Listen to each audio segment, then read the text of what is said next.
নাম লেখছেন, আমার নাম নাজমা আক্তার মৃত্যু, আমি 2 থেকে 3 মাস বিছানায় বসে ল্যাপটপ চালাই, এটা তো অন্যায় কাজ করছেন। বিছানায় বসে ল্যাপটপ চালানো অন্যায় কাজ। আপনি এখন আইসা যদি আপনি একটা উল্টাপাল্টা কাজ করেন, আজকের থেকে চেয়ার টেবিলে বসে ল্যাপটপ চালাবেন। আমি বুঝাইতে পারছি? নিয়ম মাফিক চলতে হবে, আইন অনুযায়ী চলতে হবে।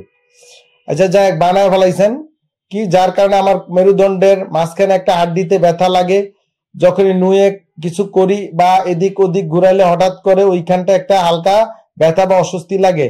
এটা কি ধরনের রোগ? এই জন্য আমি কি করতে পারি? আপনার পিএলআইডি হয়ে গেছে জনাব, দেরি না করে কোমরের এমআরআই করে ফেলতে হবে। আমার ইউটিউব ফেসবুকে গিয়ে পিএলআইডির ব্যায়ামগুলো করেন, রেস্টে থাকেন, বসা কারেকশন করে চেয়ার টেবিলে লেখাপড়া করতে হবে।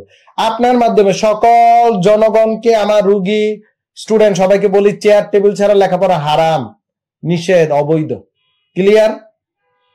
কাজের বৈধতা অবৈধতা বুঝতে হবে, নিয়ম কানুন মাইনা চলতে হবে। যারা বুঝেন না কে কোন কাজ করবেন, আমার এখানে একদিন আসবেন, কার কোন কাজ কিভাবে করেন আমি প্র্যাকটিক্যালি ট্রেনিং দিয়ে দিব।